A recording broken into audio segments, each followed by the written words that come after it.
Sentito, oggi parliamo di effettistica ancora una volta e nello specifico di David Gilmour e del suo, diciamo, setup ridotto ai minimi termini utilizzato per esempio nell'album The Wall, nello specifico in Run Like Hell. Perché questo? Perché partendo dal presupposto dell'effettistica, David Gilmour è sicuramente uno di quei chitarristi che ha utilizzato nel corso della sua storia complicatissimi e sofisticati sistemi di effettistica, perché la ricerca del suono e del suono giusto per ognuno di noi non è assolutamente facile, e per cui per ricorrere a determinate sonorità io ho pensato di fare questo breve video in modo tale da permetterti, anche con pochi pedali e con la strumentazione in tuo possesso, di ricercare questo tipo di sonorità e quindi cercare di riprodurle il più fedelmente possibile, e allo stesso tempo di provare a vedere come regolare e settare al meglio i propri effetti. Come dico sempre anche per esempio ai miei allievi, non è tanto importante soltanto la qualità dei prodotti che noi utilizziamo, ma saperli sfruttare al meglio, anche se sono prodotti tra virgolette economici. E per questa sezione di Run Like Hell, soprattutto della parte dell'intro, io partirò da uno dei pedali a me più caro, il delay, che in questo caso è regolato in modalità stereo. Perché questo? Perché a me per esempio il delay piace moltissimo, e perché ci permette di ricercare e trovare poi di conseguenza sonorità abbastanza particolari. Quello che, come vedi, sto utilizzando una Telecaster, perché è la stessa utilizzata anche da David Gilmour in Run Like Hell, e la cosa più particolare è abituarci ad utilizzare questo tipo di ritardi cambiando il nostro modo di suonare, nel senso, non potremmo utilizzare il delay normalmente. Il tipo di ritardo, per farti capire subito, è questo.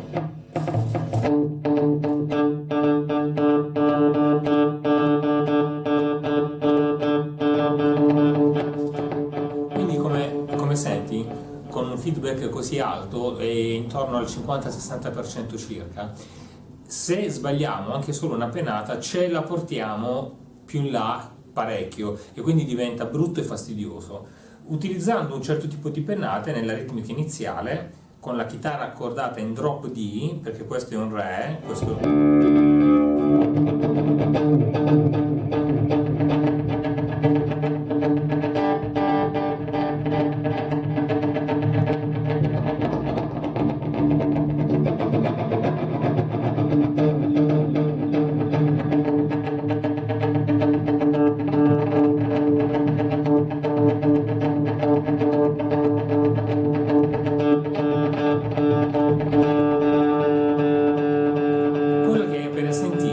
un suono pulito filtrato soltanto dal delay. In che senso? Cioè la chitarra è collegata a una serie di effetti che entrano nell'ampli, il send return del mio ampli va nel delay, e quello che sentivi ora è soltanto il suono processato dal delay.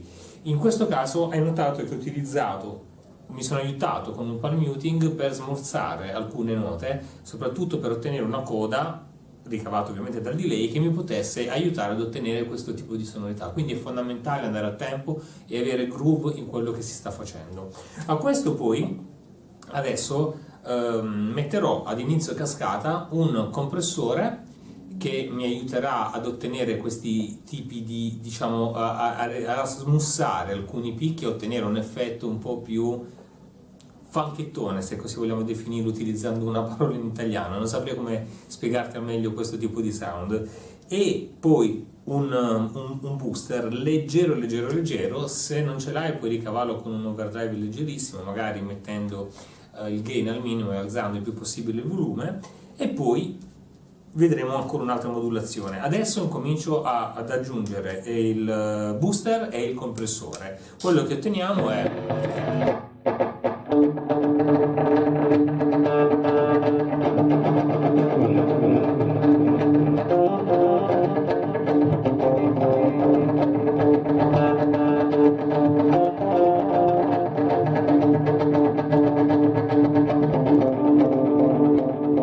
sentito questo effetto incalzante, deve essere molto preciso e continuo, come fosse una locomotiva.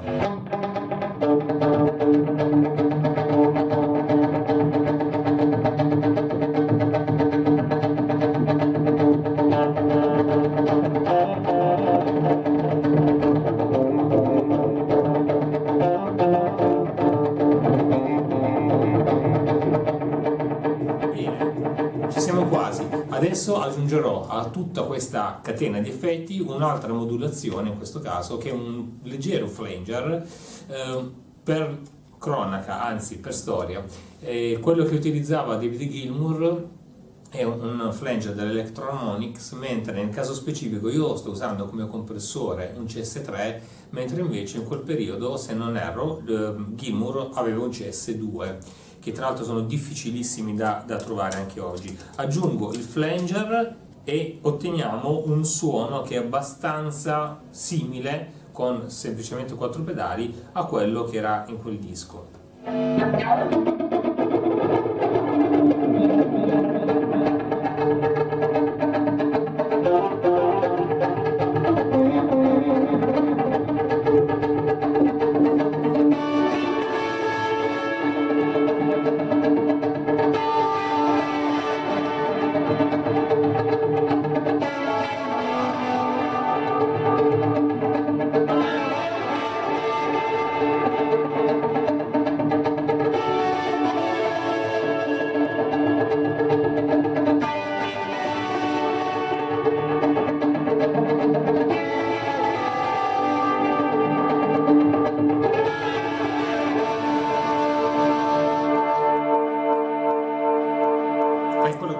Spero che questo video tutorial ti sia servito e che possa aiutarti a utilizzare e sfruttare al meglio tutta la tua strumentazione senza necessariamente ricorrere ad acquisti inverosimili.